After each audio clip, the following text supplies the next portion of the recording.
Shalom Bapak Ibu Saudara yang dikasihi Tuhan. Kiranya kasih karunia dan damai sejahtera dari Tuhan Yesus Kristus serta dari Allah Bapa menyertai Bapak Ibu Saudara sekalian. Amin. Mari bersama-sama kita bersatu dalam doa.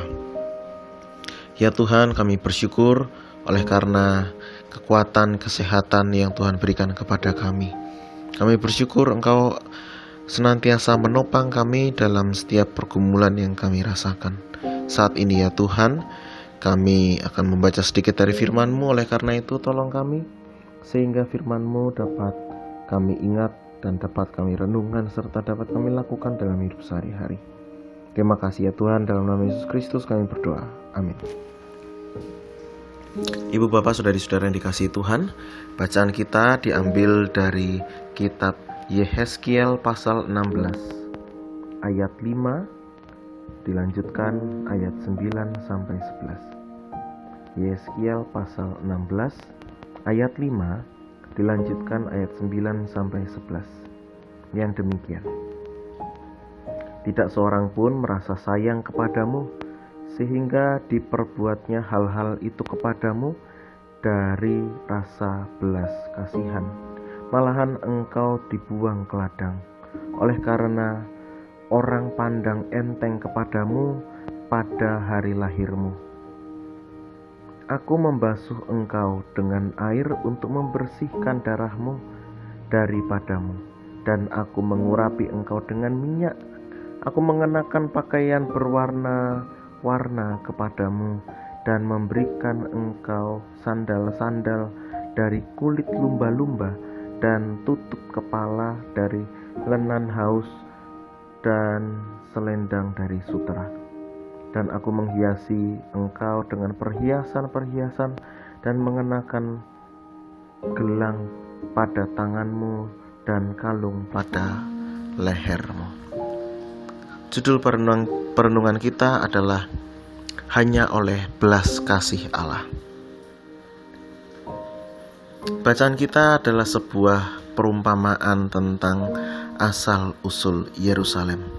Dikatakan di sana di ayat 3 dan 4, asalmu dan kelahiranmu ialah dari tanah Kanaan, ayahmu ialah orang Amori dan ibumu orang Heti. Waktu Yerusalem dilahirkan, pusatmu tidak dipotong dan engkau tidak dibasuh dengan air supaya bersih. Juga dengan garam pun engkau tidak digosok atau dibedungi dengan lampin. Apa artinya?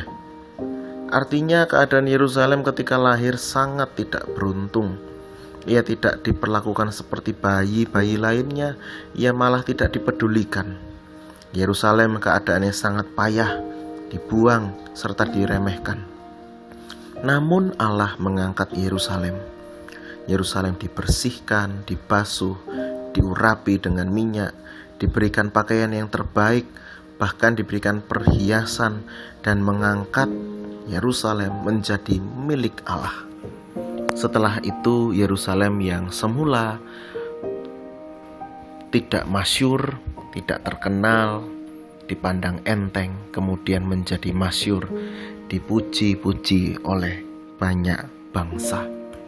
Ibu bapak yang dikasihi Tuhan, dari perumpamaan tersebut kita dapat mengerti bahwa oleh karena keadaan Yerusalem yang terpuruk dan tidak berdaya, maka Allah menyatakan belas kasih-Nya kepada Yerusalem. Semua itu dilakukan oleh Allah bukan karena kebaikan Yerusalem, melainkan karena inisiatif dari Allah sendiri. Allah lah yang mengangkat martabat Yerusalem sampai kemudian menjadi terkenal. Penggambaran Yerusalem yang seperti itu mengandung pesan bahwa hanya oleh belas kasih Yerusalem dipulihkan. Oleh karena itu Yerusalem perlu bersyukur kepada Tuhan Allah yang telah memberikan pemulihan. Demikian kita juga dapat bercermin dari perikop ini bahwa Allah juga menyatakan belas kasih-Nya kepada kita. Ia telah mengangkat kita dari segala keterpurukan hidup. Ia telah menopang kita dan Ia selalu menyertai kita. Ia selalu menolong dengan kasih sayang, sehingga semakin jelas bahwa kita adalah milik Allah.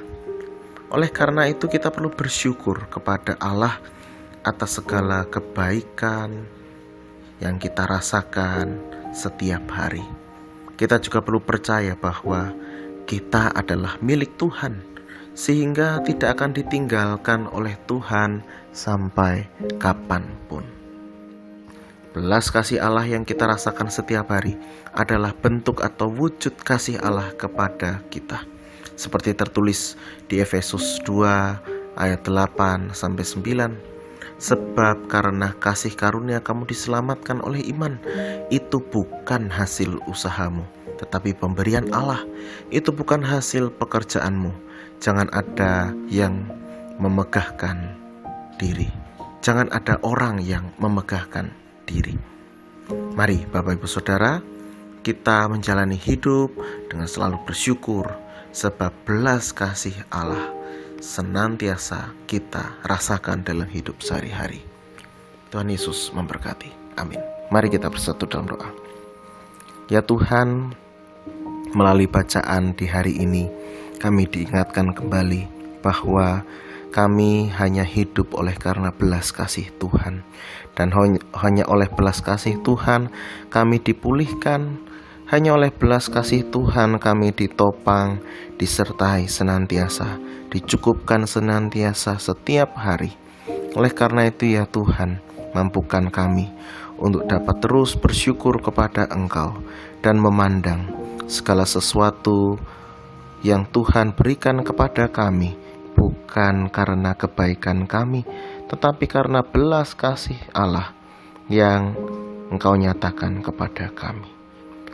Kami akan mengerjakan segala aktivitas kami ya Tuhan. Mari Tuhan memberkati, menyertai, dan memampukan. Hanya dalam nama Yesus kami berdoa. Amin.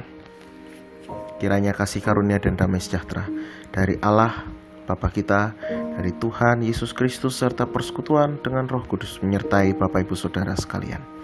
Amin.